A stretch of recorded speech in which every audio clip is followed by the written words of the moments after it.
Over 250 popular musicians, including Billie Eilish, Green Day, and Dave Matthews, signed a letter today urging the U.S. Senate Commerce Committee to support a bill that aims to reform the live event ticketing system.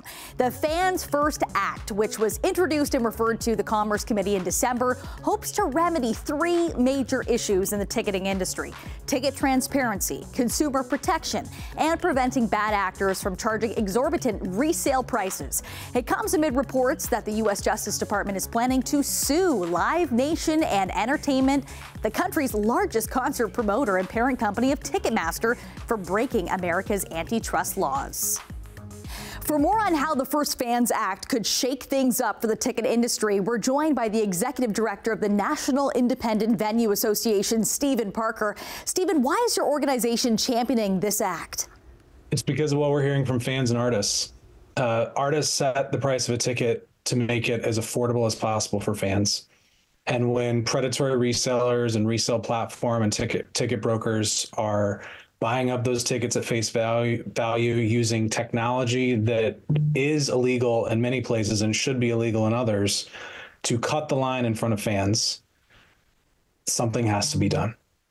Fake tickets, deceptive URLs that make fans give away their financial information to individuals that don't intend to send them their tickets. These are all things that should be illegal. It's something that we have been looking at very closely since our formation 4 years ago during the pandemic. And it's something that we have 35 national groups coalesced around in order to make sure that Congress finally makes things that are fraudulent illegal. Speaking of illegal ticket buying practices, we know Ticketmaster and Live Nation have started this program called Verified Fan, which is a lottery code system they claim gets tickets directly into the hands of fans. Has that helped at all? Verified Fan has been a failure.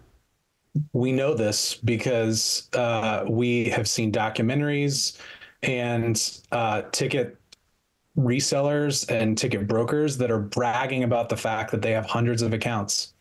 They're not fans. They're in this to make money.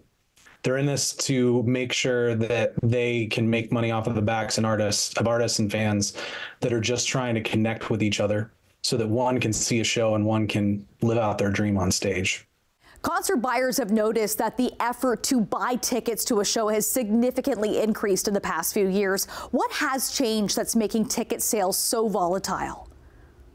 One, I think it's demand, and that's a good thing. And I'll just note that demand is different across the spectrum of venues and artists. For up and coming artists, we're still seeing some price sensitivity. And so and for smaller venues, we're seeing price sensitivity. And we think that has a lot to do with the post-pandemic economy and what live entertainment looks like post-pandemic. But at the higher end of the spectrum, for the Taylor Swifts of the world and the Olivia Rodriguez and the Billie Eilishes, they are selling out. And so with that dramatic difference, what we are seeing in almost every case is that deceptive practices are impacting everybody. You mentioned Billie Eilish, and she is one of the people that signed the letter that came out today. How involved are the artists who signed this document that is heading to the Senate Committee on Commerce? Their engagement's just getting started. We view this as the first step. Artists actually started to engage with us when this coalition that we formed, the Fix the Ticks Coalition in the U.S., formed in late April of last year.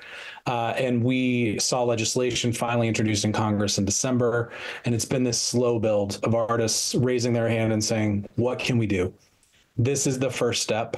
I can tell you that the sponsors of these bills in Congress, Senator Klobuchar and Senator Cornyn, a bipartisan duo who've been champions for music as long as they've been in Congress, they would love for artists to come to the Hill. They would love for artists to come and testify and to do events with them and help this bill get passed. And we hope that we can work with those congressional offices and artists to start lining up some of those opportunities very soon. As avid concert goers ourselves, we hope this triggers some change. Thank you so much for joining us tonight, Stephen. Thank you. Great to be here.